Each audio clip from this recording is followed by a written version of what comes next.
Assalamualaikum warahmatullahi wabarakatuh.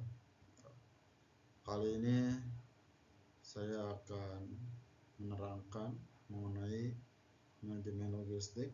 Nah, sebelumnya perkenalkan, nama saya Lukman Nur Hakim di NIM 2892250098 dari Prodi Manajemen, yang mana dosen pengampu kami yaitu Ibu Wina Sarikus Umaning SIV SEME.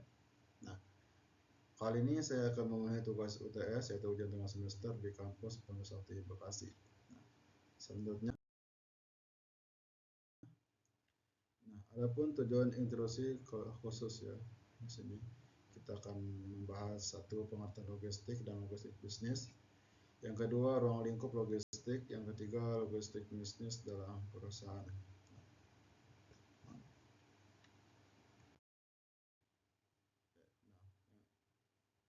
Adapun pengertian logistik ini yaitu manajemen logistik yang berkembang menjadi manajemen rantai pasok dan supply chain management atau SCM.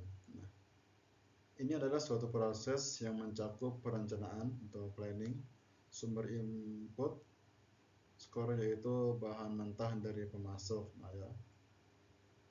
Terus informasi bahan mentah menjadi barang jadi,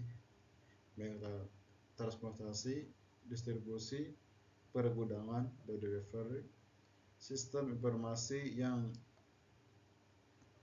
dan pembayaran barang sampai barang dikonsumsi oleh konsumen. Nah, dan pada akhirnya layanan pengambilan produk atau barang ini proses retur atau mencakup kegiatan daur ulang, pengambilan barang yang rusak gitu ya, atau pergantian barang rusak dengan barang yang baru gitu. Pada umumnya, barang-barang yang diperlukan setiap orang tidak selamanya berada pada tempat yang sama ya. Karena itu bisa jadi antar lokasi kegiatan produksi dan domisili orang tuh memerlukan berada tempat yang berbeda gitu kan. Dari lokasi A ke B ini sangat menempuh perjalanan jauh. Nah, atau tidak mudah mengakses barang tersebut itu karena saking akses jauhnya. Nah, maka keterbatasan sistem pergerakan pada penyimpanan pada umumnya, penghematan orang untuk menghubungkan sumber produksi dengan komunitas konsumen, bahkan di beberapa daerah konsumsi dan produksi berlangsung di wilayah geografis ya yang sangat terbatas gitu. Efisiensi produksi yang skala ekonominya rendah gitu ya pada umumnya. Terus alasan utamanya yaitu kurang berkembangnya sistem logistik di daerah tersebut. Nah, sehingga pertukaran barang dengan daerah tersebut menghasilkan masih memenuhi hambatan gitu ya, dari kurangnya ada sistem logistik ini di suatu daerah tersebut. Penukaran barang atau produk dari konsumen ke produksi itu memakan waktu atau hambatan ya. Nah, untuk perusahaan yang beroperasi dalam lingkup global, maka manajemen yang baik dari kegiatan logistik ini sangatlah penting ya, karena lingkup pasar dan kompleks dan selalu bersifat tersebar baik secara nasional ataupun internasional. Lalu definisi logistiknya. Dari logistik dalam definisi ini, dari definisi lama, adalah merupakan cabang ilmu militer yang berkaitan dengan pengadaan, pemeliharaan dan pengangkutan material, personil, dan fasilitas yang diperlukan. Nah, DPC ini terkait erat dengan kepentingan militer, namun tidak apa ya, tidak jauh beda dengan artian bisnis ya, yang memiliki arti sama gitu ya. Nah, pada tahun 1962, sebuah organisasi personal, para manajer logistik ini mendidik dan merekrutisi himpunan dalam sebuah organisasi ya. The Corning of Logistic Management atau CLM. Nah, mendefinisikan logistik ini secara lebih baik sebagai berikut ya. Logistik adalah suatu proses atau proses merencanakan gitu. Merencanakan, menerapkan, mengendalikan yang efektif dan efisien dari aliran dan menyimpan bahan baku ya, persediaan dalam menyediakan barang, jadi terhubung dengan informasi ke titik produksi ke titik konsumen ya, untuk memenuhi kebutuhan dari orang 1992. Nah, DPC ini menitik beratkan kepada dua hal ya. Yang pertama yaitu menitik beratkan kepada proses pergerakan fisik dan barang. Nah, para ahli logistik yang terhimpun dalam organisasi maka memutuskan perhatian terhadap aliran barang dari dan perusahaannya gitu kan. Oke. Lalu logistik bisnis. Nah, logistik ini merupakan bidang kajian yang mana manajemen terpadu yang relatif baru dibandingkan dengan bidang-bidang keuangan ya. Nah, dari bidang keuangan, pemasaran dan produksi, kegiatan logistik secara tidak sadar sudah terbiasa dilakukan oleh orang lama ya selama ini. Ya, orang sebelumnya gitu dilakukan. Contohnya seperti bidang bisnis maupun sebelum berbagai kegiatan pergerakan dan menyimpan move and story activity ya. Lalu ruang lingkup logistik. Nah, secara praktis logistik adalah merupakan kegiatan fungsional yang berulang-ulang melalui seluruh aliran material yang dikonversi menjadi produksi dan dikirim sehingga ke para pelanggan yang seperti ini skema aliran material komunitas teh. Nah, secara terminologi, logistik bisnis ini terdiri dari dua proses yang besar ya. Yang pertama yaitu semua kegiatan logistik sebelum dilaksanakannya kegiatan produksi. Input logistik dan prosesnya itu pengolahannya disebut manajemen material. Nah, yang kedua yaitu setelah kegiatan produksi tersebut, output logistik ini sedangkan di proses pengolahan disebut manajemen distribusi fisik. Jadi, input dan output logistik pada prinsipnya memiliki kesamaan ya, kecuali pada kegiatan output terdapat kegiatan akuisisi yaitu kegiatan tentang proses pembelian akuisisi bahan baku, sedangkan pada output dinyatakan sebagai kegiatan jadwal logistik atau jadwal produksi. Nah, perbedaan yang prinsip hanyalah objek yang didatangi, di mana output yang didatangi adalah bahan baku dan bahan lainnya, sedangkan output adalah barang jadi. Nah, di sini ada dua kelompok kegiatan penting dalam logistik bisnis. Satu, kegiatan kunci, dan kedua, kegiatan pendukung. Adapun aktivitas kunci yaitu satu, standar pelayanan dilakukan dengan cara kerjasama dengan bagian pemasaran ya, untuk menetapkan satu, keinginan dan keperluan pelanggan untuk melayani logistik. Yang kedua, merespon pelanggan untuk dilayani. Yang C yaitu tingkat pelayanan kepada pelanggan.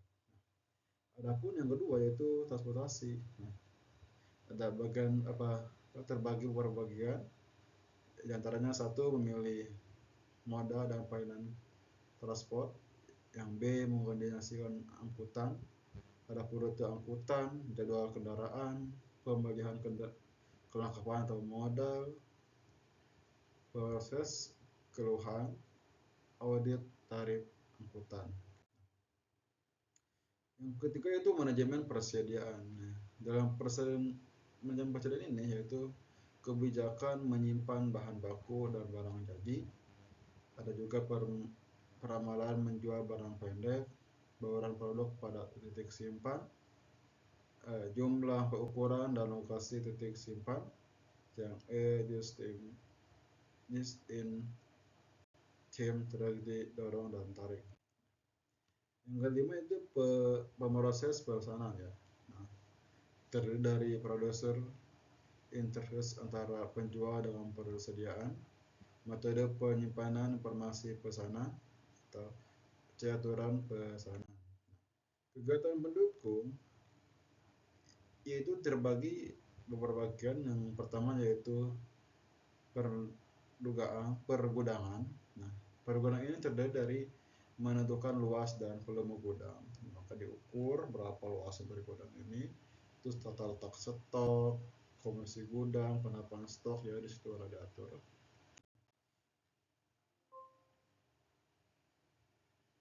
Lalu kegiatan pelindungan perencanaan untuk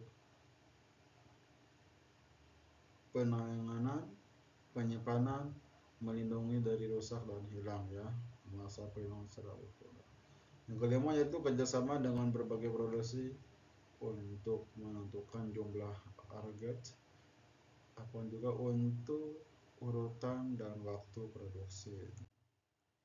Pembelajaran informasi mengumpulkan atau menyimpan dan mengolah informasi, mengakses data, ya, brosur pengadilan. Standar pelayanan pada pelanggan adalah kegiatan kunci awal yang harus ditetapkan tingkat keluaran dan derajat kesiapan sistem logistik ini dalam merespon harapan pelanggan. Nah, masalah utama dalam menetapkan standar pelayanan ini kepada pelanggan adalah pada titik pelayanan berapakah agar perusahaan ini bisa memperoleh keuntungan ya yang baik loh, yang wajar. Nah, dan pelanggan mendapatkan kepuasan yang baik, yang wajar gitu, yang tidak batas. Jadi seimbang gitu ya. Dalam perusahaan dia pengen keuntungan, dari pihak pelanggan dia ada kepuasan gitu. Nah, transportasi dan persediaan adalah kegiatan kunci penting karena bisa menyerap ongkos logistik yang besar. Nah, kegiatan ini bisa mencapai setengah hingga 2/3 dari total ongkos logistik. Lalu ada logistik bisnis dalam perusahaan. Fungsi pemasaran yang kegiatannya berada pada ranah logistik adalah kegiatan standar pelayanan kepada pelanggan. Penentuan harga, penggepakan atau menentukan lokasi ya, mengecer. Fungsi produksi ini yaitu kegiatan berada pada ranah logistik, adalah menjadwalkan produk, penentuan logistik atau penentuan lokasi ya, lokasi pabrik itu, dan pembelian suatu produk yang dihasilkan oleh pabrik tidak akan bisa sampai di pelanggan secara tepat waktu gitu kan. Nah, tepat jumlah pada sama atau tepat dengan harga yang tepat, dan tepat lokasinya. Jika tidak ya sistem logistik yang tangguh. Kita akan mencoba bikin satu kasus, yang mana kasus ini proses produksi sepatu ya, sepatu ini. Dari pengolahan bahan mentah seperti karet, tali, barang atau benang dan lem dari berbagai lokasi, lalu dikirim ke pabrik sepatu. Nah, setelah semua bahan mentah dikirim, Lalu produksi sepatu dimulai. Nah, setelah pabrik memproduksi sepatu, maka sepatu mulai dijual atau didistribusikan ke lokasi penjualan atau lokasi yang mendekati konsumen ya. Pabrik sepatu ini dia berpusat di sekitar Jakarta lah gitu ya. Dan harus dikirim ke seluruh Indonesia. Konsumennya pun tersebar dari berbagai kota gitu, berbagai kota, daerah dan desa gitu. Nah, namun juga di kota kecilnya berdasarkan contoh kasus di atas berikan penjelasan berikutnya. Maka solusinya yaitu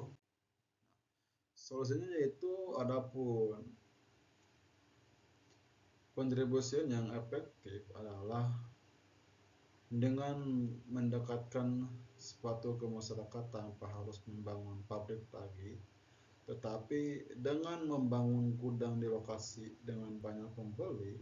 Nah, sepatu biasanya di kota besar dari ibu kota, contohnya provinsi atau kabupaten. Nah, pembangunan pabrik ini membutuhkan biaya yang sangat mahal ya. Maka sepatu cukup dikirim dari Jakarta ke lokasi gudang gitu. Nah, ya contohnya kalau gudang itu di kota ya, atau di provinsi atau di kabupaten ya. Nah, perusahaan juga harus memahami penyebab lokasi pembeliannya. Misalkan nih pembelian penyebar di Pulau Sumatera, namun penjualan tertinggi adanya di kota Palembang. Nah, lalu maka pengiriman sepatu ini kemana?